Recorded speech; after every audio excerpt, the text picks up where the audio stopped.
Hello, everyone, and welcome to the Spurs Up Show, the best Gamecocks podcast on the internet. Today is Friday, February the 19th, 2021. And folks, let me be the first to wish you a very happy opening day. We made it as Gamecocks baseball begins their 2021 season today at Founders Park, taking on the Dayton Flyers as South Carolina begins its quest of Omaha. But on this show today, on this Friday, we are talking South Carolina basketball. Gamecocks basketball returning home, looking to snap their 4-game losing streak against the 20th ranked Missouri Tigers. Guys, we'll dive in the game in its entirety. We're talking top storylines, Missouri players to watch for, keys to the game. I'll give my prediction. Much more from there as well. Also, we have a fantastic conversation, a great interview, a special opening day interview, if you will, with former Gamecocks infielder Drew Crisp. Drew, a friend of the show, been on the show before. We talk about his career at South Carolina, Ray Tanner hitting 5 straight home runs against Georgia, the South Carolina-Clemson rivalry, his favorite opening day memories, much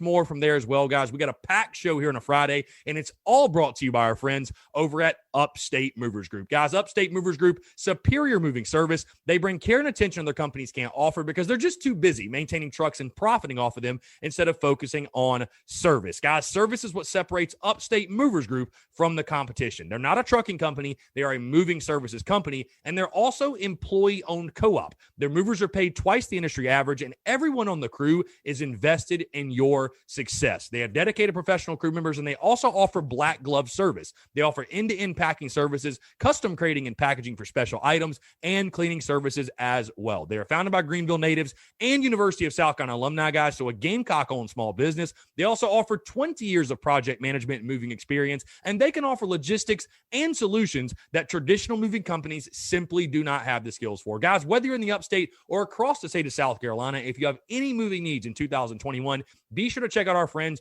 over at Upstate Movers Group. You can find them on social media at Upstate Movers Group, or of course, if you have any further questions, go to their website, upstatemoversgroup.com. That's upstatemoversgroup.com. Be sure to check them out and tell them Chris from the Spurs Up Show sent you. Let's get it.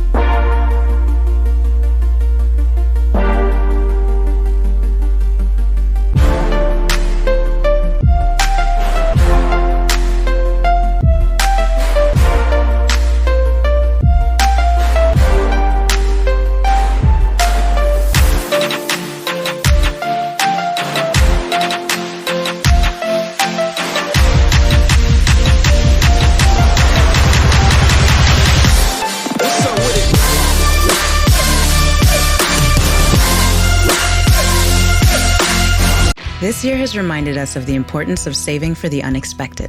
And as a bank, our job is to make that a little easier for everyone. That's why at Huntington, we're so proud to introduce Money Scout. It analyzes your checking account to find money that's not being used and moves it to your savings automatically. It's that simple, so you can always be saving, even now. Learn more and enroll at huntington.com/moneyscout. Huntington, welcome. Money Scout is subject to eligibility, terms and conditions, and other account agreements. Member FDIC. It takes thousands of hours to become an astronaut.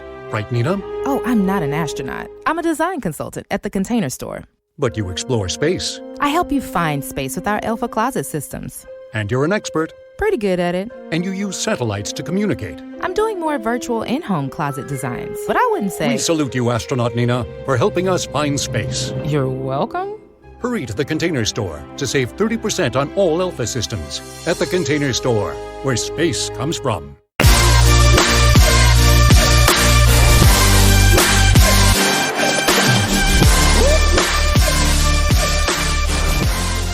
Me out to the ball game, take me out with the crowd, buy me some peanuts and Cracker Jack. I don't care if I never get back. Let me root for the Gamecocks. If they don't win, it's a shame, for it's 1, 2, 3 strikes, you're out at the old ball game. Folks, welcome, and let me be the first to wish you a very happy opening day. We finally made it here this Friday, February the 19th, 2021, guys. Thank you so much for tuning in. I'm Chris Phillips, host of the Spurs Up Show, as always. And, of course, with that intro, with that song, it is officially opening day. The Yardcocks return to the field this afternoon and they begin their quest for Omaha against the Dayton Flyers. I'm fired up. I'm excited, of course. I will be there at all 3 games this weekend. So if you're going to be around, be sure to say what's up. But again, let me be the first, guys, to wish you all a very happy opening day. We made it. We finally made it. The countdown is over. The wait is over. Gamecocks baseball is officially back. Guys, thank you again so much for tuning in. Hope you're having a fantastic Friday. But with that being said, we are spending the majority basically of this show talking South Carolina basketball. Because guess what? Basketball season, whether you folks like it or not, is still going on. Gamecocks taking on the 20th ranked Missouri Tigers at Colonial Life Arena. Let's go ahead and dive into it. A 2:00 tip on ESPN2 tomorrow afternoon at the CLA. Missouri coming in this one, 13-6 overall, 6-6 in the conference. They're actually on a 3-game losing streak. So you've got Mizzou on a 3-game losing streak, and you've got South Carolina on a 4-game losing streak. So very interesting. 2 teams coming in that are definitely scuffling as of right now. The head coach from Missouri is Quanzo Martin. Missouri averaging 74 points per game, holding their opponents to 71.8 points per game. The Tigers shooting 45% from the field, 31% from 3. They are allowing 42% from the field and 32% from 3-point range. Let's go ahead, guys, dive in the top storylines. And of course, you're thinking to yourself, Chris, didn't we already play Missouri? Yes, the rematch of the Columbias. Gamecocks traveled to Mizzou, what was it, a few weeks, January the 19th. So about a month ago to the date, actually, South Carolina traveled to Mizzou. And I remember, actually, I picked the Gamecocks to win that basketball game. They did not. They lost 81-70. When you look back on that game, South Carolina, a very poor night shooting the basketball, shot 38% from the field, 28% from 3, and guys shot 42% from the free throw line. 8 of 19 from the free throw line. And that one on the flip side, Missouri shooting 58% from the field, 38% from 3, and 67% from the free throw line. It almost feels like that game was an indicator of what was to come for South Carolina. But what did the Gamecocks learn from that matchup? Can the Gamecocks take anything away from that matchup of maybe what not to do? Because you take a look at last time. Jeremiah Tillman, a guy down low that killed you. He had 19 points. Mark Smith had 18 points. Drew Smith had 16 points. Xavier Pence in that game, by the way, only had 2 points, and he is their leading scorer. So what did you learn from that one? What can Frank Martin, especially defensively? Because, again, you're not going to win giving up 58% from the field. I'm not saying anything you guys don't already know. What can you learn from that first game, that first matchup, if you will, a month ago? What can South Carolina bring into this one and use to their advantage against the Missouri Tigers? Another top storyline for me, guys, is this. And I know this might sound crazy to you all, especially with the way that I've talked about South Carolina basketball and the way that we all feel, the apathy that is set in. But hear me out. South Carolina has lost 4 games in a row, right? Lost 4 basketball games in a row. It's like a great hitter. I asked this question. I posed this question to you all. Are the Gamecocks due? I mean, flat out, are they just due to have a good performance? Are they due to have a good game? Because, for a while early in the season, you were doing the Jekyll or Hyde thing, right? It was good game, bad game, good game, bad game. Last 4 games, it's been purely bad. Nobody would debate that. But I sit here and I think to myself, you got 4 games left if you don't count any of the makeups or the postponements, if you will. I don't even know if they're going to play those. But you got 4 games left right now on your schedule. I find it hard to believe, and you've lost 4 in a row. I find it hard to believe South Carolina is going to drop 4 more games in a row. I find it hard to believe this team with the talent on the roster is going to close out this regular season on an 8-game losing streak. I just refuse to accept that. So my question is this. I think they're going to win 1 more.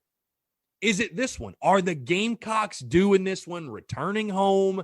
Maybe you get Monae and Kuzner back, which we're going to talk about in just a second. But are the Gamecocks due? Is South Carolina due to break out, put it all together, play their best game? Because, hey, we've seen this team this year. When they play their best game, hey, you saw it in Gainesville. Go on the road and be the top 25 team. They're capable of doing it. Is this the game we see South Carolina kind of break out and put it all together, put the pieces together, and get a big-time win at home? Another big storyline for me, and I just mentioned them. What's the status of Justin Monae and Jermaine Kuzner? Listen, I like what I see from Trey Hannibal. I think there's nice pieces behind him, and I know fans are frustrated, especially with Jermaine Kuzner. I don't know what's happened to Kuzner this season. But those are two guys you need in the lineup. Those are two guys on your roster you need to play. You need to contribute. What is the status of those two guys? Because, again, if you can get them back for the game tomorrow, and I'm sure by the time I'm speaking, by the time you guys are hearing me, I'm sure Frank Martin has updated their status already. But these are two guys that if you can get them back, it's only going to increase your chances of pulling off the home upset, in my opinion. It's only going to increase your chances. Because, again, I talked about, the guard play of Missouri is very solid. And having those guys on the defensive end especially, I think is only a plus for South Carolina. And from the sheer number standpoint, guys, like I talked about, we saw it. We saw it against Tennessee. It's just tough numbers-wise for South Carolina to keep up when you don't have Justin Monae and you don't have Jermaine Kuzner at least available for your team. So what is the status of those two guys? Do they return? And if they do, what type of impact will they have for Frank Martin's squad? My final storyline going in this one, guys, and it goes to the Missouri side of things. Like I kind of told you guys in the intro, what's crazy in this. Yes, South Carolina, the apathy is set in, the turmoil, what have you. This season has been a complete mess. You've lost 4 in a row. Fans are down and out. Missouri is a team, though, that is having troubles of their own. The Tigers, don't look now, have lost 3 in a row, and 2 of the 3 haven't even been close. Lost by 21 at Ole Miss. Lost by 5 against Arkansas, and then lost by 10 in their last game on Tuesday at Georgia. So, hey, you got 2 teams that are scuffling. You got 2 teams that have losing streaks going on. What gives? What gives? You know what I mean? What gives in this game? I know Missouri got you the first time on their home floor, and it was a bit ugly for South Carolina. But, Missouri's having their own problems. They're having their own struggles. And Missouri, hey, they're playing for a lot more than South Carolina is in regards to their postseason chances and what seed they're going to be in the NCAA tournament. I just wonder how that plays in. Do we see the Missouri team that we saw earlier in the year that was like, because they were for a while like dominating people. They were for a while one of the hottest teams in the country, and now they have hit a major bump in the road. What type of Missouri team shows up in the game tomorrow against South Carolina? That will be interesting to watch. Let's move into Missouri players to watch for. And again, it's these same suspects we talked about a month ago. Drew Smith, the first guy, the senior leader of this team. He leads their team in three-point percentage, 13.9 points per game for the Tigers. And again, you look at that game last time, Drew Smith was 16 points in that game, went 2 of 3 from three-point range, 5 of 6 from the field. Overall, a very, very solid player for the Missouri Tigers, and somebody at the guard spot the Gamecocks are going to have to account for. Let's move to Jeremiah Tillman, another big name to watch, and somebody I know Gamecock fans are going to recognize because, boy, he torched the Gamecocks last time they played. Guys, just looking at the stat sheet here, 19 points in that game last time, 8 of 11 from the field, 10 rebounds, had a double-double against you, had 3 blocks as well. You got to find a way to limit him. He's a senior, 7.8 rebounds per game, and he leads that Missouri team down low, a physical force, one of the best in the SEC. And then finally wrapping up, last Missouri player to watch for, Xavier Pinson, the guard, 14.5 points per game. He leads their team in that category, the best scorer on this Missouri team. The last time South Carolina played him, though, only had 2 points. So you lost by 11 to Mizzou last time, and he only had 2 points. You held their top scorer to 2 points. That's a little scary. But Xavier Pinson, certainly one of the best guards in this league and somebody you need to keep an eye on for sure in that game tomorrow. All right, let's move into the keys to the game. What does South Carolina need to do to snap out of this 4-game losing streak and pull off a big home upset? My first one is this. Like I said, Jeremiah Tillman killed you. He killed you in that first game. I don't know if it's going to be Wildens Levesque. I don't know if it's going to be Jalen McCreary, Keyshawn Bryant. You played the 7-footer against Tennessee. I don't know who it's going to be. But my first key to the game is this. Somebody's got to get there down low and bully Jeremiah Tillman. Somebody's got to do it. Somebody's got to go do the dirty work because you simply cannot let Jeremiah Tillman go off for a double-double and get a ton of rebounds and second chance points. And You just can't do it. You're going to have no chance to win this ball game. You got to get in his face, bully Tillman, establish yourself down low, win the boards, and it starts again with that matchup against Jeremiah Tillman. I like Wildens Levesque. I like Jalen McCreary, but I want to see some nastiness out of these guys. I want to see some intensity, some tenacity, and get after Jeremiah Tillman. My second key to the game is this. And again, these last two are... honestly, they have nothing to do with X's and O's, but I think these are major keys to the game. My second key to the game is this: no bad vibes. No bad vibes. And here's what I mean by that. Yes, you've lost 4 in a row. Yes, apathy has set in. Nothing has gone right. This season has been a complete mess. The turmoil, we all know. We get it.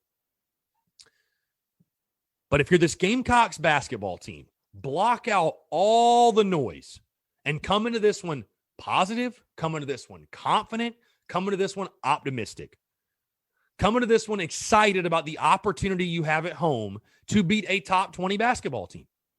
Bring none of the negativity with you from the Tennessee game, from any of the previous games. Leave the bad vibes at home, nothing but positive vibes, nothing but positivity, nothing but optimism, and a belief that you're going to win the game. So again, my second key to the game for this team, no bad vibes. And my third key to the game, not like this team needs any more motivation, because listen, if you can't get fired up to play a top 20 basketball team, you need to be doing something else. But my final key to the game is this. Listen, all of the chatter around Frank Martin and his job status, and is he going to retire? Should he retire? Should he be fired? Should he not? Whatever. It's up to those guys in that locker room and in that program to rally around each other and ball out for Frank Martin. That is my final key to the game. Ball out for Frank. Make this one for Frank Martin. You know, make this game for Frank. If you don't want to do it for yourselves, do it for Frank Martin, who, to his credit, has admitted he has not felt 100% and has, sacrificed himself, put himself out there for his team, for the university, and for this program. Ball out for Frank Martin. Do it one time for Frank. Leave it all on the floor for Frank Martin. So again, my keys to the game: bully Tillman, no bad vibes, and ball out for Frank, which leads us into my prediction for this game. Oh, where do I begin here? Now, I keep going back and forth in my mind, believe it or not, because this prediction is not as easy as you guys may think it would be. And I don't know what it is. Normally, I'd be like, you know what? We have no chance. The Tennessee game, I felt that way. I picked us to lose by 25. I said, we have no chance. And we didn't. We lost by 20. Missouri comes in this game losers of 3 straight. South Carolina comes in this game losers of 4 straight. Hey, something's got to give. Something's got to give. Somebody's going to snap their losing streak after tomorrow. And like I told you guys, I just think I've questioned things about this basketball team for sure. But the thing I will not question is this. I think the character, the heart, the effort, I will not question that. Things have not gone the way we all hoped for, and I think simply this is just not a great team. The pieces have not gone together. Things have not clicked. That's obvious. But I also believe this team, the character and the culture and the talent is too good for this team to lose 4 more straight games. It just is. I just don't see it. South Carolina is going to win one of these last 4 games. They are. And again, I almost can't believe I'm saying it, because I've picked South Carolina to lose the last 4 in a row, and they have lost all 4. They've lost all 4 games. For a while, we had the great reverse jinx thing going, and unfortunately, it hasn't worked in the last 4. So you know what? Probably against my better judgment, because they say don't bet with your heart, bet with your head. Don't bet with your heart, bet with your head. Guys, I don't know if it's my heart or my head talking, but you know what?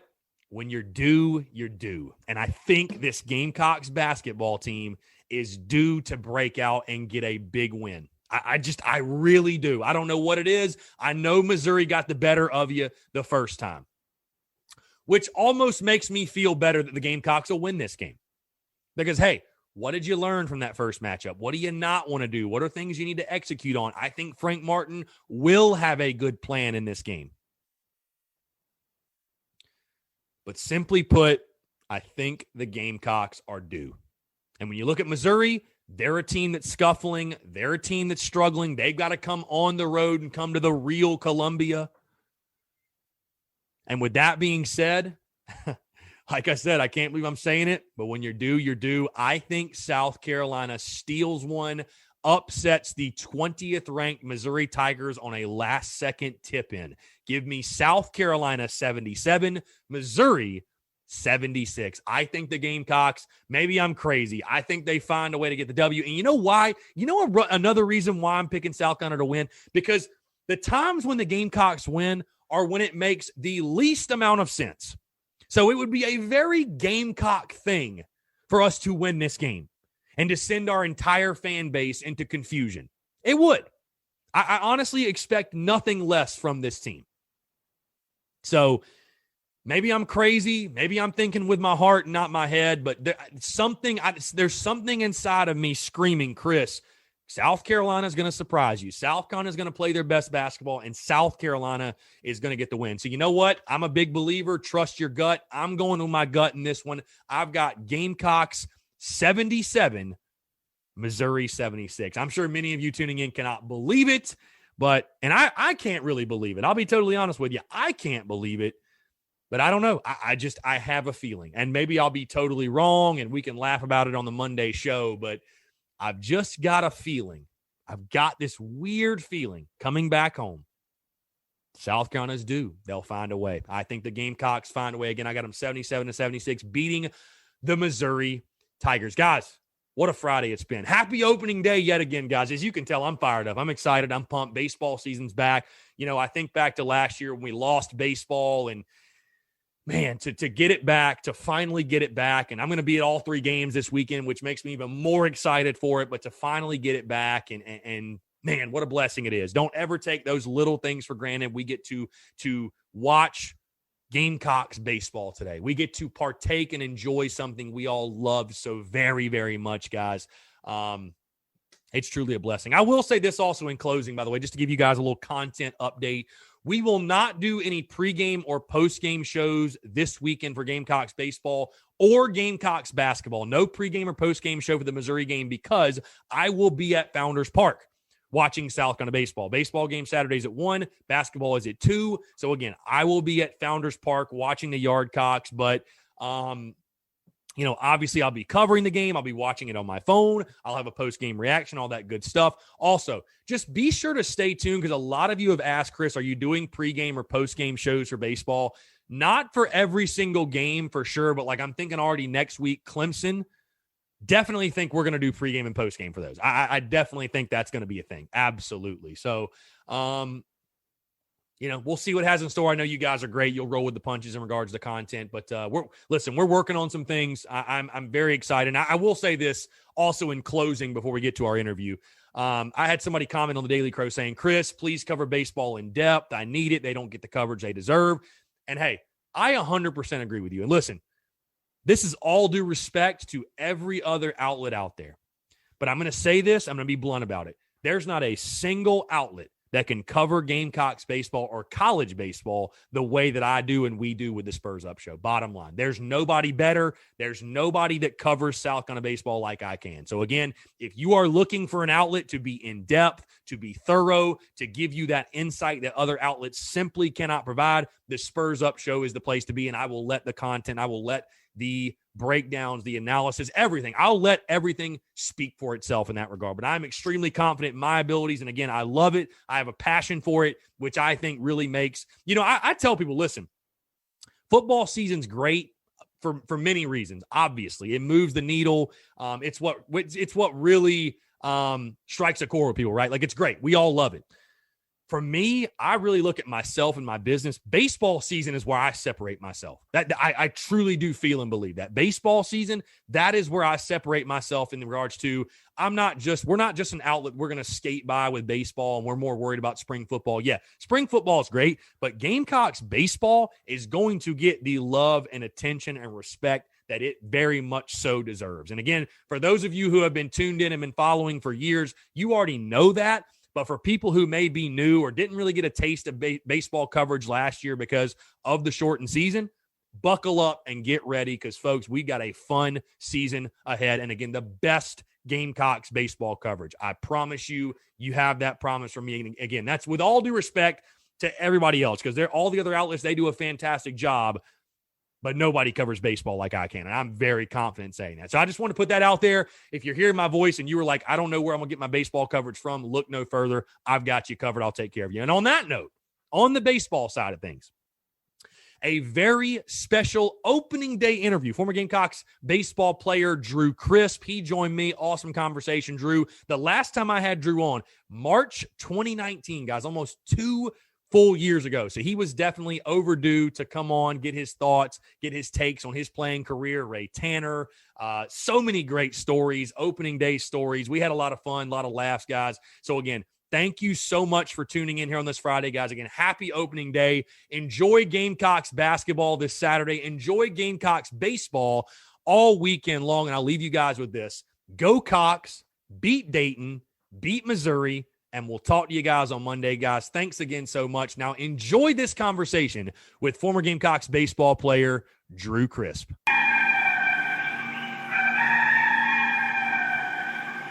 All right, joining us today on the Spurs Up Show is a man that played for Gamecocks baseball from 2005 to 2009. During his career, he hit .303 with 27 home runs and 130 RBIs. He also accumulated 15 stolen bases, and in 2006 was named a Freshman All-American, was also named SEC All-Freshman in 2006, and in 2007 was named to the NCAA All-Regional Team, a big basher for the Gamecocks during his time in Columbia. Very pleased to be joined by former Gamecocks infielder Drew Crisp, and also a friend of the show. Drew, we were talking off air. We had you back on all the way back March 2019, and like you said, a lot has changed for the better since that point. But Drew, appreciate you taking the time, man. It's always a pleasure to chat with you, my friend. How you been?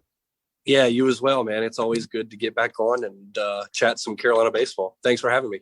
Yeah, for sure. So like I was telling you, Drew, obviously the first time we had you on, we really went in depth with your career year by year. So we're going to keep it a little bit lighthearted this time around. But I do want you to tell the story again about your path to South Carolina, because you got there in 2005, obviously dealt with the injury stuff, but you come from Greer, South Carolina, and people might forget you played with your brother, Adam Crisp, as well, who was there. But just talk about the recruiting process for you. Obviously, again, at that point, I mean, I think to when you were in high school, I mean, South Carolina had gone to Omaha 3 straight years. I mean, Tanner had that thing rolling, right? So just talk about the recruiting process for you. I think if I remember correctly, you grew up a Clemson fan. Is that right? Did you? Yeah, I mean, kind of favoring the Clemson side? Yeah, just talk about that, the recruiting stuff. Yeah, well, unofficially, yeah, we were. I went to all the Clemson basketball camps growing up, and basketball was really my first sport that I actually loved. I played T-ball and Little League and stuff like that, but basketball was really, really what I was passionate about when I was young. I used to love Michael Jordan, Scottie Pippen, the Bulls, in the early 90s and late 90s. But so high school, I went to Riverside High School. I actually went to Greer High School the first 2 years, transferred to Riverside High School to play baseball there. And it was really a powerhouse. Honestly, we were ranked number 1 in the nation out of all high school teams. I think we finished number 3 in my second year. We lost 2 games in 2 years, and those 2 games we really only lost to a team out of Florida and California. So we had a team that was pretty dominant in the high school sports, and obviously what comes with that is recruitment. So initially I had went to West Point, the military academy, because I really wanted to do athletics. I love baseball, but I really was looking past that. And so I had actually signed or unofficially signed to West Point my late junior year, I think early senior year. And little thing called the draft happened. And it really opened my eyes. I didn't realize I was going to get drafted out of high school, but I did. Two of our teammates and me, 3 total, got drafted by the same team, the Orioles. So probably about a week after that, it was really crunch time. I had about 2 weeks before I had to go to boot camp. And we had to do 8 weeks of boot camp before we became a freshman at West Point. So I really had to make a decision on what I really wanted to do. And as an 18-year-old, that was pretty hard. I didn't want to pass up that education because I knew not a lot of people got into West Point. We had to really have to act to Congress to even get in. I had to get senators to write letters, blah, blah, blah. So it came down to if I just, I really wanted to play baseball. And I knew that, backtrack, 9/11 happened. And at the time when I was coming out of high school at 2004, we were in war. So I knew that after 4 years of going to West Point that I was probably going to be shipped off to Afghanistan or Iraq. And that was a huge part of it as well. I really wasn't prepared for that, wasn't willing to do that at that time. So that kind of played into the decision to open up my recruiting again, and had to make that difficult phone call to West Point. And I'm trying to remember back, but I don't even think it was not even a day, maybe half a day. And Monae Lee called my phone. I was actually at the beach, and there was no real conversation. It was just, hey, you're coming here. I already got the date set. I'll see you when you get here. And I hung up the phone, and that's how I became a Gamecock. Oh, Monae Lee. Love it. Yeah. Love it. Yeah. Monae Lee, man. He's a great guy. And I really enjoyed my time there with him. Yeah, definitely beloved. Everybody you talk to has nothing but great things to say about Coach Lee. I'm curious to get your take on Ray Tanner, because I'm curious, is Tanner different in the recruiting process than he is? Because, obviously, when you played in your era, because it's funny, I had Trey Dyson on before, and I'll just never forget Trey telling me, I was telling him about what guys like Michael Roth and Christian Walker and guys in that era said, because everybody talks about how tough Tanner was. But, Dyson laughed and was like, those guys have no idea. Tanner softened up, you know what I mean, once it got later in his career. Oh, yeah. But, was he that, he was a mean cuss. Was he the same mean cuss in the recruiting process? Was he warm and fuzzy in recruiting, and then, all of a sudden you're like, oh, my God, this dude is a maniac? Or was it he's pretty just across the board, a hard ass? What was – my recruiting was different. Right. I didn't really go, down there for a visit. Like I said, it was just a real phone call, honestly. So I didn't speak to Tanner at all, but I can tell you about other high prospects that came through that we, took out as they came through the recruiting cycle. And I guess it would, I don't want to, when I say this, I don't mean any disrespect, but I guess it depended on the person, honestly. Right. If it was a Reese Havens or if it was a Justin Smoke, Tanner was the nicest person you'd ever speak to. But if it was a person like me that didn't, I'm just coming down there as a whim. I didn't really speak to him and didn't have anything to really do with Tanner until I stepped on the field. But you are correct in one thing. I do not think that the recruits from the 2010 and on had any idea of what Ray Tanner was.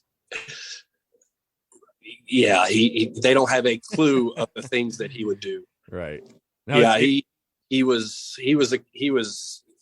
a great coach, but he was very, very, very much of a disciplinarian. Right.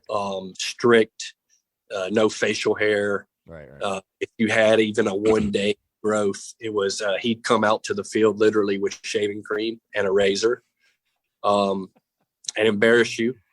So that changed a lot, because I think of guys like Matt Price and Adrian Morales. Oh yeah, the beards and everything. Here, right? It was what when did this change? And the snap of honestly, it was good to see though. Right. He opened his eyes. The evolution, character, and the players having character, and that obviously helping them on the field when they feel right and they feel like they can be themselves. A guy like Michael Roth would have never survived in those early 2000s. his antics. I love Michael, but he would have been probably kicked off. Yeah. Man. That's hilarious. Well, Drew, like I was telling you off air, man, one of my favorite parts about getting people back on, and obviously this is your second time on the air with me, is that you go back through and you find stats that maybe you glossed over the first time, or there's just a lot of stats to go through, especially somebody like you. And in baseball, you played so much, so things can get lost in the shuffle. But one thing I always talk about with former players, and I talk about even like this year's Gamecocks baseball team, is like that adjustment to the SEC, right? Like the SEC level, it's the best conference in college baseball. I think it has been for many, many years. I don't think there's any debate. Bro, that did not phase you at all, because I was going back through and your stats in conference games. And again, you were a 303 career hitter. Dude, your stats in conference games, though.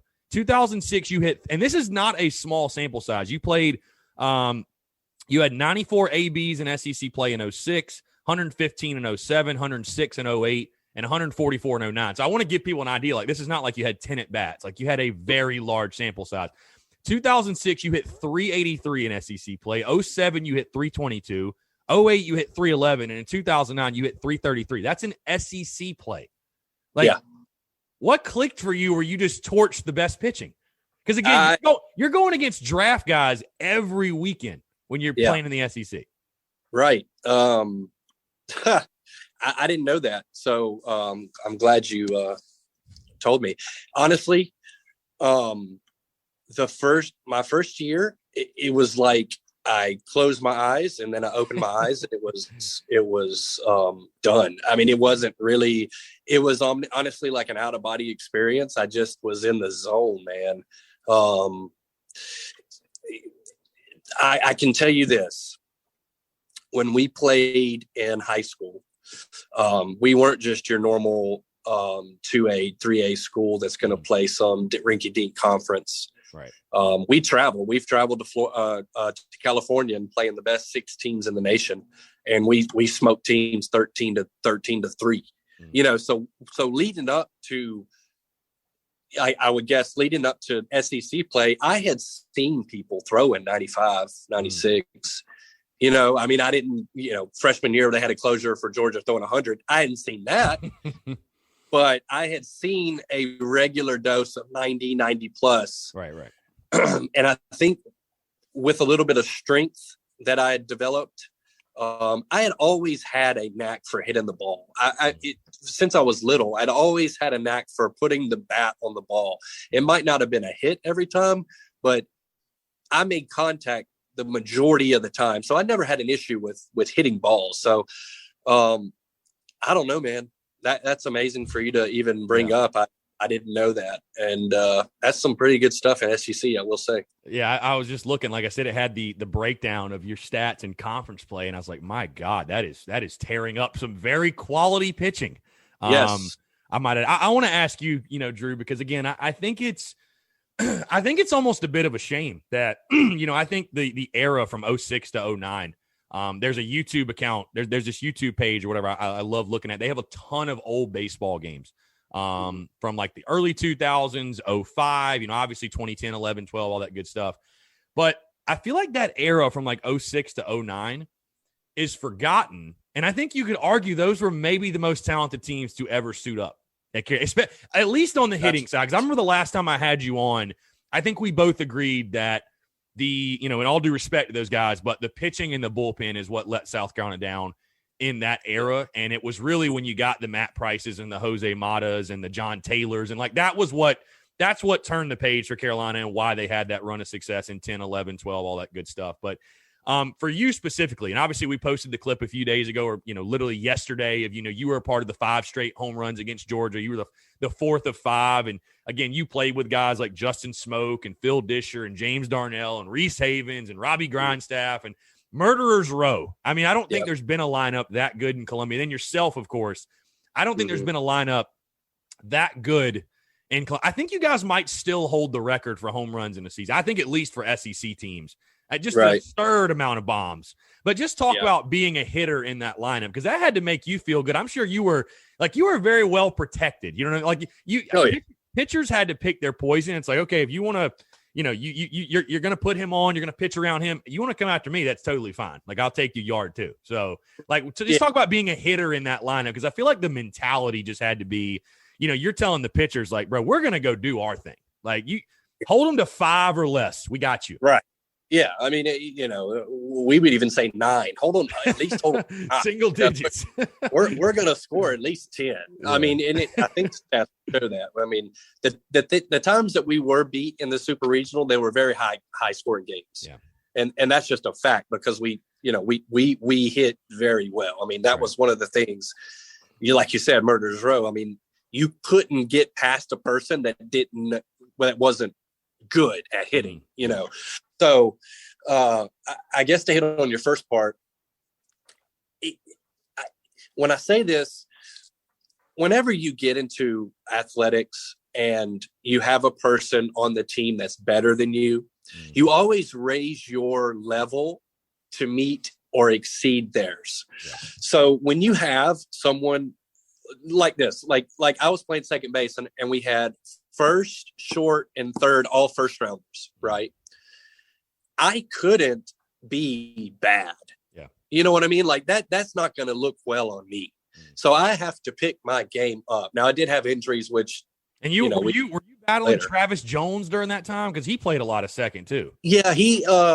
Or was he before you? When Travis Jones came, that was, I think, Wingo's first year, maybe not. No, it wasn't. Jones was a baller. Now Jones was good. Yes, Travis Jones was the man. He defensively he was good, but offensively he was amazing.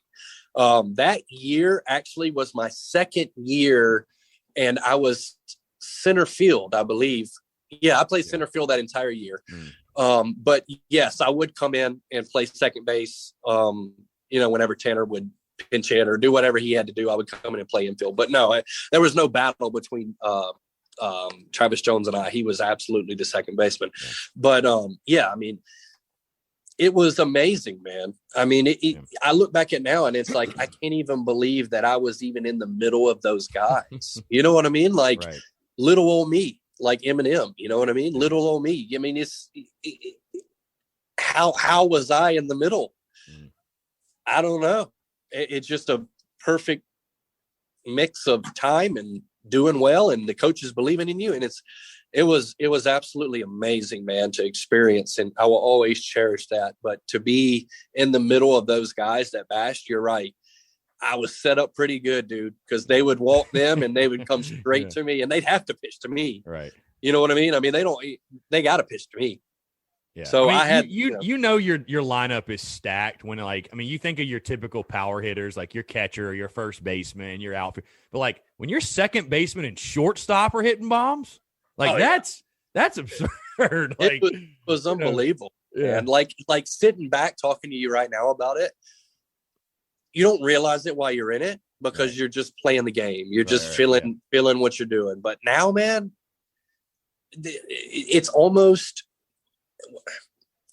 very sad feeling, and it's very a rewarding feeling at the same time. But it's a sad feeling for me that we didn't see Omaha because those teams shouldn't. There's no reason at all that we should not have went 3 years, at least 3 years. Yeah.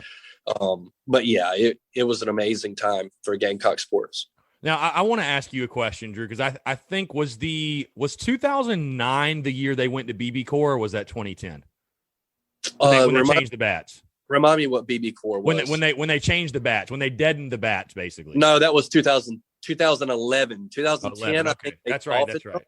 But 2011, I think, is when they went to the BB Core. I got you. Well, you're obviously familiar with it. I've had this debate with people because some people say that they love to put an asterisk and say, like, oh, well, the bats were hot. Like, how do you think that lineup would have fared with today's bats, for example? Because I look at it and say, well, look at all those dudes they went and played in the minors or the big leagues and hit with wood. Like, what difference does it make? So yeah, I think that's ridiculous to even. I mean, you can't say that just because the shoes Michael Jordan wore that he would have. You know what I mean? Right. Yeah, you can swing it. You can swing it like a hitter. I mean, you may be able to take off couple of home runs, right? That may have scraped by or hit the top of the fence. But the vast majority of those home runs, weren't if anybody knows Gamecocks, they were not wall scrapers, brother. They were going pine trees. So regardless of what we were using, I do believe that the numbers would have been there regardless. Yeah. Yeah. I want to ask you about this story, by the way, because I think from the last time we talked, I'm a Justin Smoke guy, like a big fan of Justin Smoke. That was like the first Gamecock baseball player I really remember watching. And obviously he had a decorated career, and I would argue maybe probably the best hitter to ever come through Columbia. But Phil Disher told me a funny story about Justin Smoke that I don't remember exactly what year it was, but you would have been there. And he said, I think Smoke had like 20 home runs, but like 14 of them or something were in the midweek, and they joked with him he was the SoCon player of the year. Do you recall that story at all? Yeah. Phil Disher is a character, brother. I'm telling you right now, man. The bus rides were an event in themselves. Yeah. The bus rides. That's the best memories, man. Those bus rides are the best memories. Dude, we didn't play in the we had a couple of flights, but we didn't play in the charter years. We rode on buses, and we rode in. I remember one time we went to LSU, and we had like a concert bus, 2 of them. Mm-hmm. And they're sleeper buses, and oh my goodness, man, I won't even go into that, but the things that happen in those bus rides alone can be they're just awesome, man. But yes, I do remember them trying to say that he was the SoCon player of the year or player of the week. But regardless, that's ridiculous. The guy hit home runs, whoever. I remember him hitting one off of David Price that I 11 years later, I don't think it's landed. And that was at Vanderbilt. You know what I mean? So he regardless, and the same goes for Disher. I mean, he hit home runs that I've never seen a human being ever hit in my life. But those were good times. Yeah, for sure. Well, I want to get back to you specifically, Drew. And again, we have to talk about that 2007 Super Regional at Georgia. And again, we just posted the clip, but I think fans would be really interested to hear, you were the 4th of 5. What is going through your mind? You've seen 3 guys in front of you hit bombs. Are you okay, I need to hit a bomb? I mean, it's crazy. Because you watch the when you watch the clip, I mean, it was a no doubter. I mean, the guy piped one right down the middle, and you put a good swing on it. You knew off the bat. I mean, like you said, it was not a wall scraper. None of those were wall scrapers. But dude, again, like you said, when you're in the moment, you don't really think about it. I feel like that had to feel like a dream. It just like something's not real. You know what I mean? Just talk about that. I'll tell you this. Yes, 100%. I was like, I got to hit a home run. I mean, what am I going to be the guy that, nubs one back to the pitcher after 3 guys hit one, that hadn't landed yet? But here's the thing that sucked for me. So I'm walking up, right, after 3 guys, and I'm like, oh, God, I've already hit a home run off this guy in the first inning. You got to remember that. A lot of people don't realize that. Yeah. I actually did forget about that you hit a bomb. You already had a home run. I had hit a 3-run home run to center off this guy. So I had been seeing him really good. So I'm walking up, right? And I'm like, oh, he's, I actually had hit this guy all year. Unbelievable. I was just contact galore off of this left-handed pitcher. I don't know what it was. I could just see it really good off of him. So I'm walking up, and they call time. And I'm like, you got to be kidding me. And they pull in, and a lot of people don't realize this as well. This was their number 1 reliever. Now, this was game 1, yes, but this was not their closer, but this was their number 1 reliever. I remember that because we played them 6-7 times during the season. Yeah. This was their guy.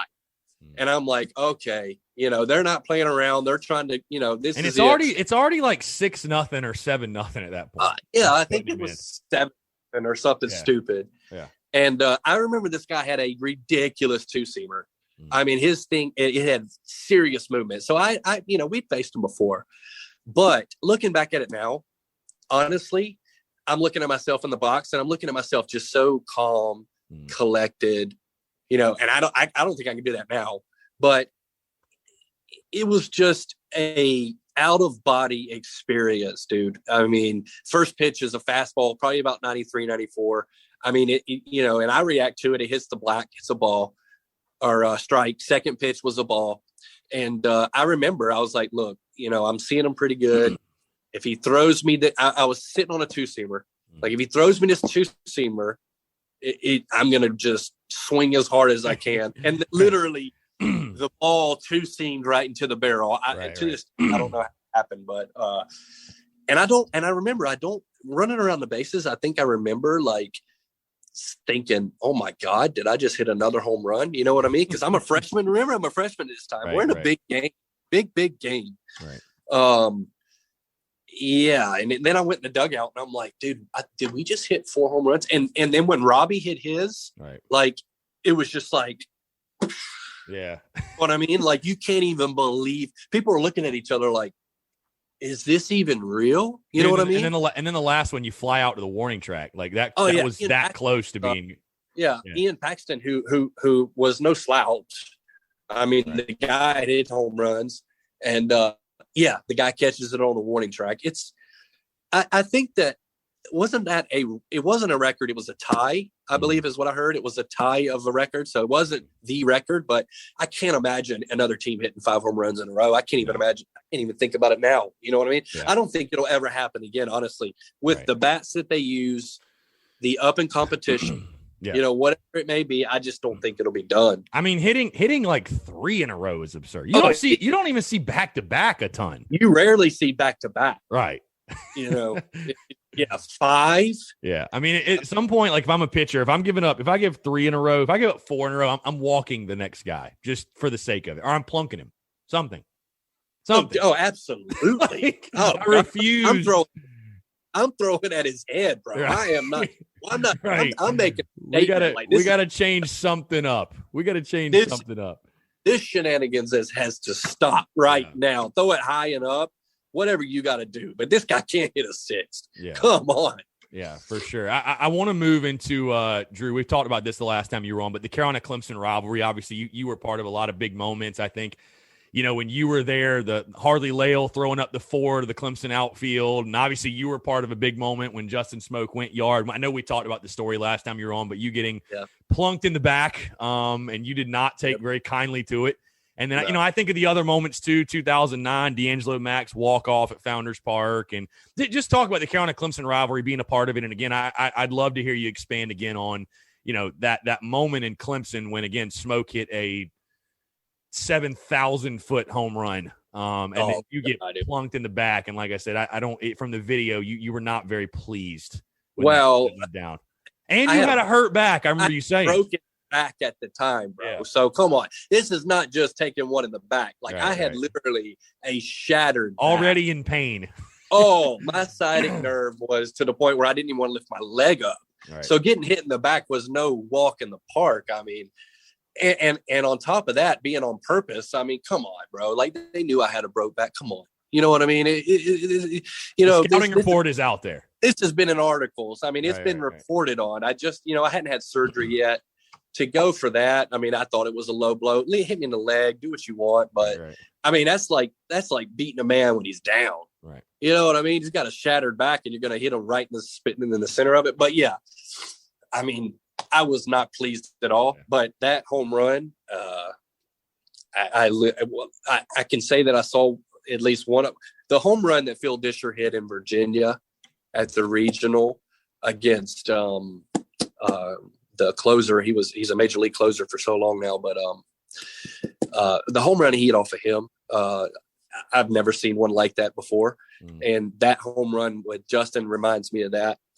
It went over that. I forget what they call it over there. Is some place where Cajun Cafe, right? Cafe, yeah. It was amazing. So, the Clemson rivalry in itself is just amazing, man. It's from the highs to the lows. Yeah. I was going to say, was there anything more fun than beating Clemson? Because you obviously beat them a lot when you were there. I mean, I can't speak for myself, but if I was a 2010 person, going to the World Series would probably be a little bit better, and beating them in the World Series. I mean, how you top that? Yeah. You knock them off in the World Series with, you know what I mean? That's like pinnacle of Clemson. But there was nothing really like it. I mean, they would curse you out. I mean, it literally started when you got off the bus. And as I look at the rivalry these days, I just don't think it's as, I don't want to say bad, but it wasn't as crazy and up hype as it was when we played. You know, there was a hatred. There was a vile, just, they didn't spare anything. They did their homework. I mean, they had folders, bro, of your name, your girlfriend, your mom, where you grew up, who your friends were. And they would literally spout it out to you in the outfield. I had a person. Now, my mom, she's an awesome lady. I love her with all my heart. Right. But she has a nickname that not a lot of people know. And when I say a lot of people, just my close friends, people that come over to the house and hear my dad say it. And they call her, and he calls her Bunky. I literally heard that name in the outfield. Right. So I don't know where they get this info from, but they cut to the core. So it was a rivalry, man. I mean, from when you got off the bus, they lined up when you were walking into Doug, whatever stadium it was. They waiting for you. They literally waiting for you to get off the bus so that they can call you names and look at you. And it was just an experience that I don't think a lot of people can experience in college sports, besides probably Duke and Carolina basketball. That's what I can probably match it up with. It's amazing, man. For sure. Well, Drew, with opening day, literally today, I guess, when we're releasing this, but we're recording this on Thursday, with opening day tomorrow. I know we're all excited. College baseball coming back with the season getting cut short last year. It's great to have it back. I'd love to hear your favorite opening day memories, and I'm sure your mind will probably jump to 2009 when you opened up Founders Park and Darius Rucker. But obviously, again, I'm sure as a true freshman getting out there, you know, you're wearing the Carolina uniform, and, you know, with opening day, just talk about some of your favorite opening day memories, the jitters, the adrenaline. You know, we all, you know, even as fans, you get it, but certainly as players, like you get that feeling, man. You have the butterflies. Like you can do it 100. You listen to these big leaguers. They do it year after year. There's nothing like opening day. There's just nothing like opening day. Yeah, it's a 1 in a million experience. Like you said, Darius Rucker. I mean, who can top that, bro? You're literally listening to a person that you grew up loving his music and him being a huge Gamecock fan. Honestly, I watched that clip and I try to find myself, because I try to see, like, what were you doing while he was singing, right? I literally had my head down and I was just vibing with his voice. I didn't even lift my head up. Like, I was just like hearing his voice, and it was unbelievable. But yes, freshman year, that was awesome, man, because you're brand new, you know, you did the work, you're running out there with legends, to Gamecock sports, and with a packed Sarge Frye, which there's nothing like Sarge Frye. I mean, you can have Carolina Stadium, but there's nothing like Sarge Frye. The vibe, the noise, the ballpark feel, you know. So I think running out on opening day is the best feeling ever, because, you know, you're running out to a position that you earned, to a position that you sweat for, that you rightfully have. It's a feeling like no other, that you're one of a short list of a lot of athletes in this nation that want to come to this school and play baseball. You're on a 9-person list, bro. Yeah. You know what I mean? That's special to feel that you're one of 9 that get to run on that field and put on that uniform and play for this school, for the people who did it before, for the people who's going to come after you. It's a feeling that you should not take for granted. You should live in the moment 100%, because it goes by faster than you can even blink an eye, and the times will be over and you'll be talking about it like you and I. But you know, there's no feeling like that. If I could say anything to the players that may be listening, I would say, do not take granted of this moment. This moment is special. You've earned it. You are on a short list of a lot of people that wish to be in your position. So take advantage of it. Play with dignity. Hustle. Play hard. You know, give everything back to the sport, and just give your best. And that's all we can ask for our teams. For sure. That's well said, Drew. Very well said. Great perspective. Sir. It sounds like you're a Sarge guy over Founders Park guy, which if you are, that's fine. Because it's so funny. I remember when they had the plans to, they're like, we're going to get a new baseball stadium. I remember thinking as a fan, I was like, why? Like, the Sarge is great. It truly had the feel of like, this is a true, and I think what you more so saw, and you've seen it across the SEC. I mean, Florida finally got a new stadium. We know Alex Box and LSU. The dude at Mississippi State is absurd. But the Sarge was like one of the last true college baseball stadiums. Like now it's, you walk into Founders Park, that's a minor league park. I mean, I'm not complaining. I love Founders Park. I mean, it's beautiful. It's a great facility. Obviously you played there. I mean, it's, I remember thinking, why are we getting a new ballpark? And then you saw Founders Park and you're like, okay, now I get it. This is ridiculous. But man, Sarge Frye, like you said, it really did have that feel of like, this is a true college baseball field. It was, Sarge Frye. And when I was coming up in high school, I remember a specific time. And when you said we were going to talk today, I remember thinking back when I was a senior in high school, and I was in a McDonald's in Florida. And we were traveling AAU, just playing. And I remember specifically ordering food at a McDonald's. And back in the day, McDonald's, they had, I don't know if it was back in, I don't know if they do now. I don't really eat there, but they have TVs, right? So I turn around and I'm seeing South Carolina playing the Super Regional. And I remember looking and I'm like thinking, I didn't really follow South Carolina, you know what I mean? But I'm thinking, if they're playing right now, that something's got to be good about them, right? So, and I remember looking at like the Sarge Frye Field and just being like, wow, how special would it be to play there? You know what I mean? So I think that having that and then transitioning into actual Sarge Frye playing, I think it kind of, it made it more than a bigger than life experience. But you're correct in one thing. It was like the old Yankee Stadium, right? When they built the new one, kind of people were like, why? This is where the legends were built, that's the same feeling I feel like the older players had.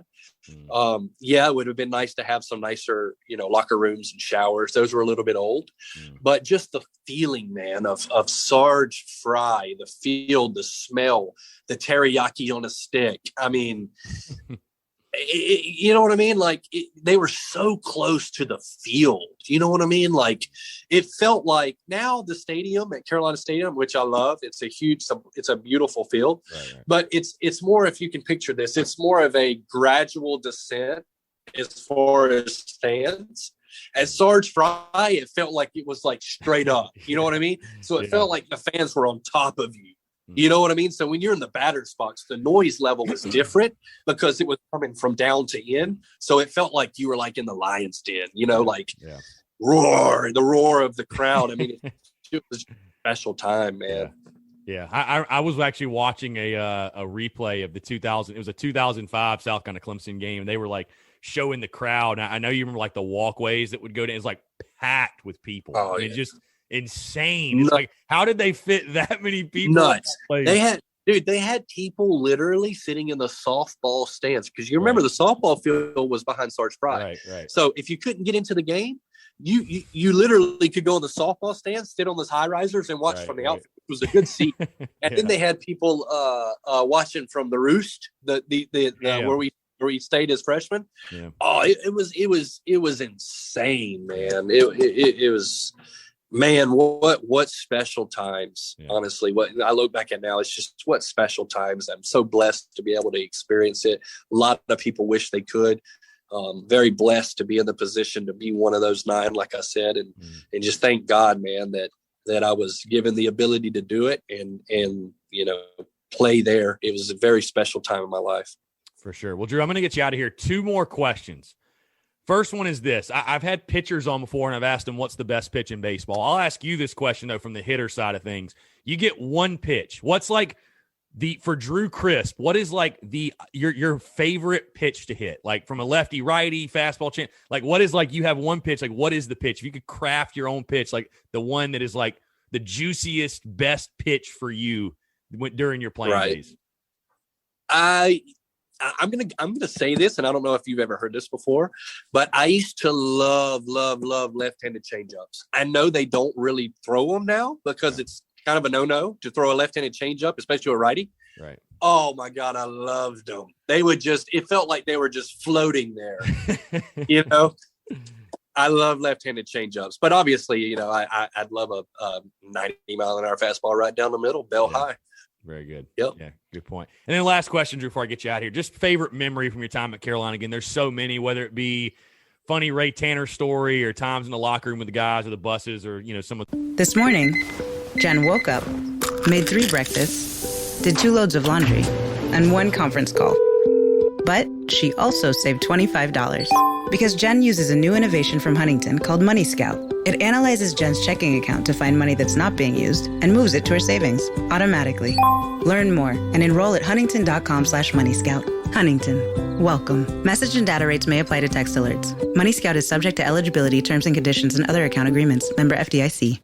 You need support, someone to help you start something new, help you see what's possible. For more than 30 years, busy adult students have trusted Indiana Wesleyan University with their dreams. IWU partners with you wherever you are in your journey to offer you flexible, affordable, career-focused education. You know why you want to earn a degree. IWU knows how to get you there. Learn more about available financial aid and see a complete list of more than 100 online academic programs at iwueducation.com. Some of the victories you guys had, or again, if you had to like, what's like one of the first couple of memories that jumps out to you during your time at Carolina? Obviously the 5 home runs in a row. Yeah, that's something that stuck. The Virginia regional was really big for us because that was my freshman year as well. Because we were on the road, we were given like a 3 seed. I think like they didn't really believe in us. They thought we were going to get smoked by Virginia. We came in there and just raked.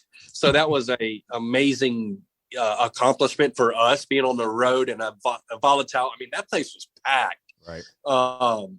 And then going to Georgia and doing that the first game, those were special memories.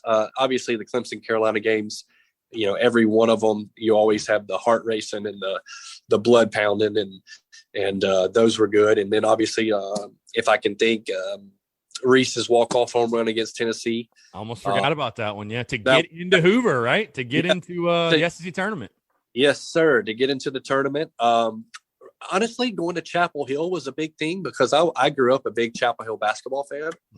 So actually going time and seeing all that stuff was pretty cool for me to experience it. Not getting beat, but that was an awesome experience, and just so many more, man. I mean, honestly, I could go on and on and on and on about the times, but yeah, man, thank you so much for having me on. It's so good talking to you, man. I'll close in this actually. What's the meanest thing Ray Tanner ever said to you? Oh my, that you feel comfortable repeating? Oh man, I don't know if I should say it. Look, Ray Tanner was very hard, and he got the best out of his guys, though. He got the best out of his guys. Hey, most of the greatest coaches are jerks. I mean, just Spurrier. Look at Spurrier. I mean, they are. They're tough. Well, you just never. And the thing is, when you have a person like that, they're so big of a character, you don't want to let them down because you don't want to see that side. Mm-hmm. So you play your best all the time because you just don't want to let them down. Mm-hmm. So yes, he was a very, very rough coach. But I will tell you this now. There was a time at Kentucky, my freshman year, bases were loaded, and Mark Stanley was playing right field. If you remember Mark Stanley, I was playing second base, and I think a right-handed hitter hit a bloop in between the outfield, so in between right field and second base towards the line.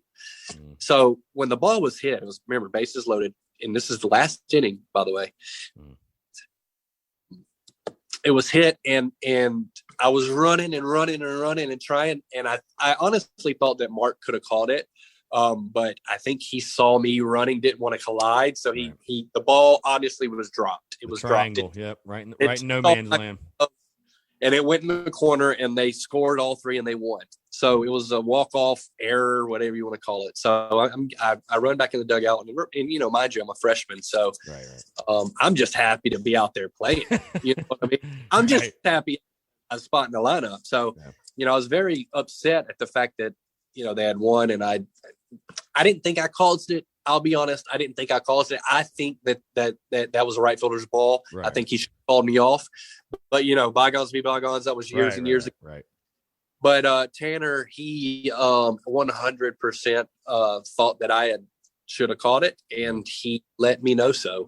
And to the point where I'll say this. He could have switched places with Bobby Knight.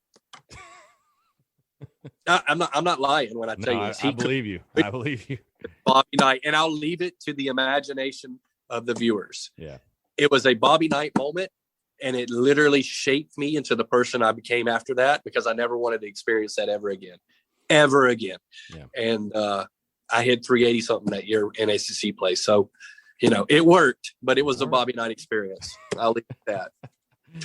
Oh, gotta love it. Gotta love it. Coach Tanner, legend for sure. Yeah, Well, Drew, Tanner, hey, look, at the end of the day, Tanner, I love you. You put me in the position to where I am today. You've molded so many young men to be special players. So at the end of the day, I have nothing but appreciation. You remind me of my father in so many ways. So at that, there it is. Great stuff. Drew, this has been awesome, man. Thank you so much for taking the time. Like I said, it's always a pleasure to chat with you, and like I said, relive the glory days and just talk Gamecocks baseball and just talk about what we both love, which is Carolina baseball, man. It's what we love, and good luck today or tomorrow, whenever this comes out. Good luck to the guys. Play hard, play strong, play smart. Like Tanner used to say, play hard, play strong, play smart. Get the job done. It'll work. So yeah, Drew, appreciate you taking the time, man. Let's definitely do it again soon. Yeah, man. Let me know. Thanks, bud. Absolutely. He's Drew Crisp. I'm Chris Phillips. We appreciate you guys tuning in, and we'll catch you next time on an episode of the Spurs Up Show.